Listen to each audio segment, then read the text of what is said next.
Finally.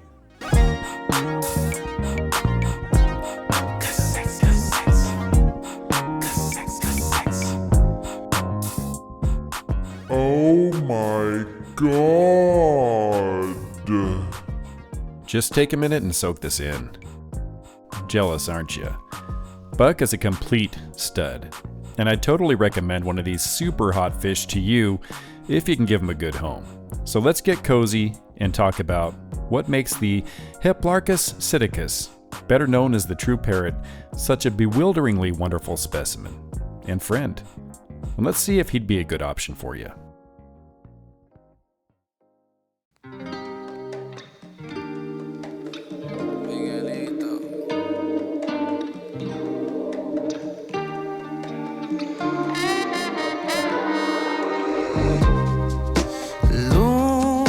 De noche canto por ti, tú no respondes, luna te perdí por otra mujer. First, a little backstory. I've had Buck for about a year and a half, and he's a pretty big guy now. He started off around 4 or 5 inches when I got him, and now he's about 9 or 10 inches. But he's definitely not a fast grower. Super slow. In fact, everything about him is pretty slow.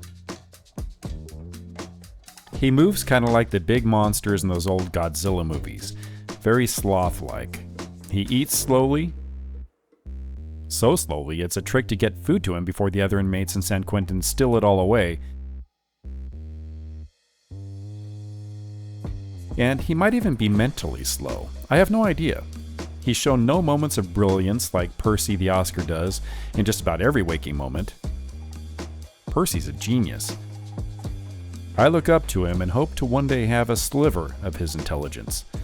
Ah, to dream. But somehow, even as slow as he is, Buck is the tank boss. At least for now. Subscribe or someone dies. Ding ding.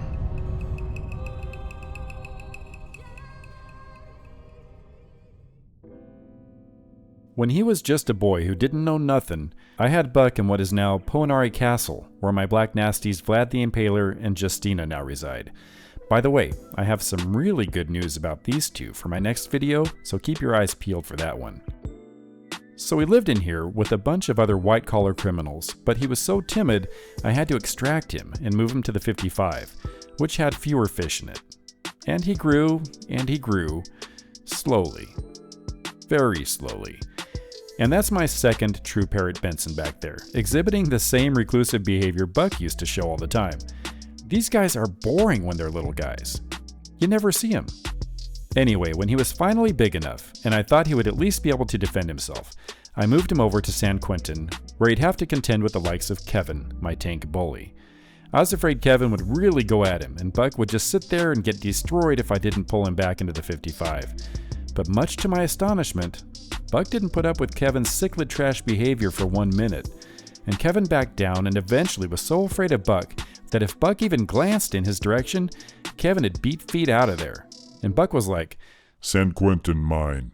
Kevin mine. So he's been the tank boss ever since.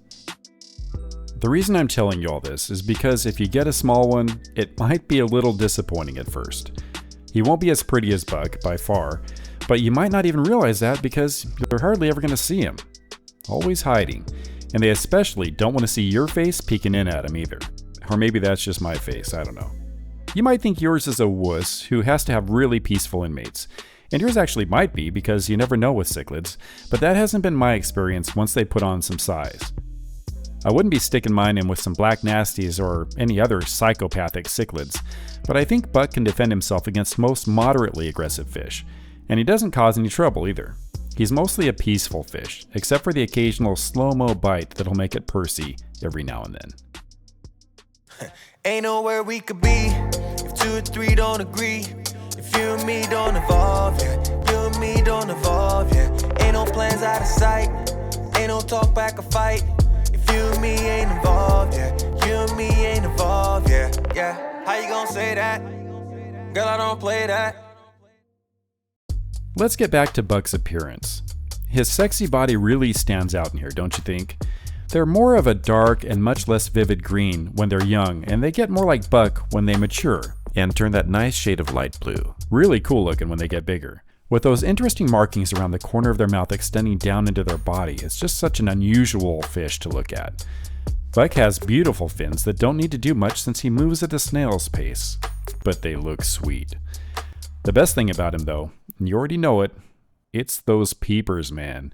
Reddish orange, and they're much larger than they need to be, just so they can shock you with their impressiveness. Percy has cool eyes too, but they're kinda goofy. Bucks aren't goofy at all. No, these are serious eyes. Really stand out in the prison yard. Buck doesn't really have any special needs, but if you're wondering about water parameters for your true parrot, I don't think you'll have much to worry about. They're from the rivers of Brazil and the upper Orinoco Basin in Venezuela, and they're often wild-caught. When fish are wild-caught, that usually means that you have to worry a little bit more about water parameters matching their natural environment. Buck was wild-caught, but so far he's doing okay. They like a temperature range between 70 to 82 degrees Fahrenheit, and I keep my tank about 79. That's usually not a problem for most tanks, but they do prefer softer water on the more neutral to acidic range, so a pH of about 5.0 to 7.0. Buck lives in a pH of 8.4 though, but it doesn't seem to be causing any issues. Of course, there may be some long-term issues later on, but I couldn't say for sure if it'll ever be a problem.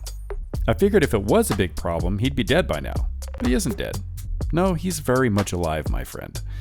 As I said, feeding these guys can be a bit of a challenge when there are other fast eaters in the yard with them, but they don't really seem to be that picky.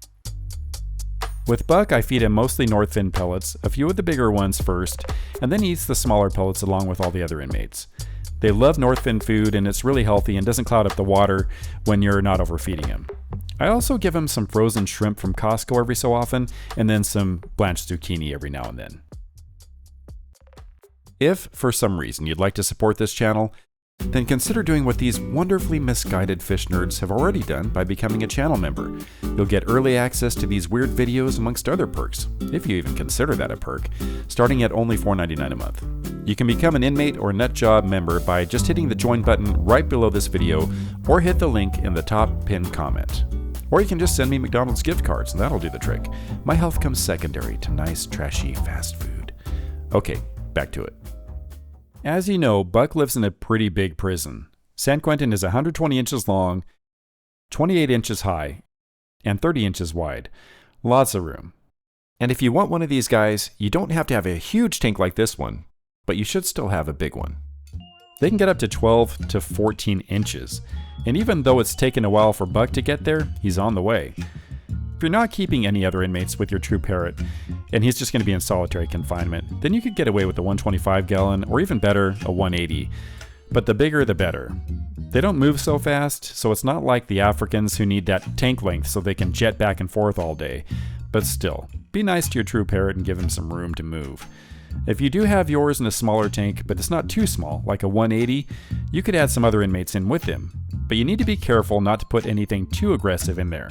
I wouldn't even have him with Kevin if he was in the 180.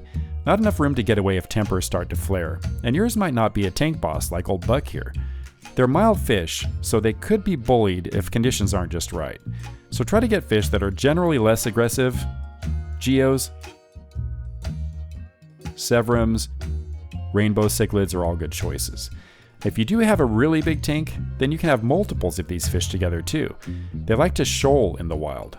Just make sure that you have enough room and stay away from threes. 3 is a really bad number when keeping the same kind of fish together in the same yard. Usually someone winds up getting picked on. If you recall, Buck is kind of a loner. He doesn't really have any close friends in San Quentin, but lately, someone has decided that she wants to not only be Buck's best friend, but she wants him to be her man also. And Buck thinks that's an okay idea. He isn't super excited about it, but he can play the part. It's Katie, the little Nicaraguan. He can let her swim around him all the time while he slowly patrols the tank, looking to eradicate evil from the yard. Maybe have some kids and whatnot. No plans really, just playing it day by day. You know, I'm not a fish breeder, so I don't even know if this kind of crossbreeding would actually be possible, but Katie doesn't care about that. She's willing to give it a try.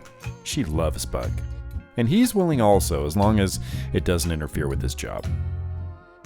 Buck may be one of the coolest fish I've ever incarcerated, but you know, he still falls short of the number 1 spot. No, the number 1 is this guy. And if you want to find out why Percy changed me from an Oscar hater to the Oscars number 1 fan, then check out this video on the left and you'll understand. By far the best fish I've ever had. All right, that's going to be a wrap.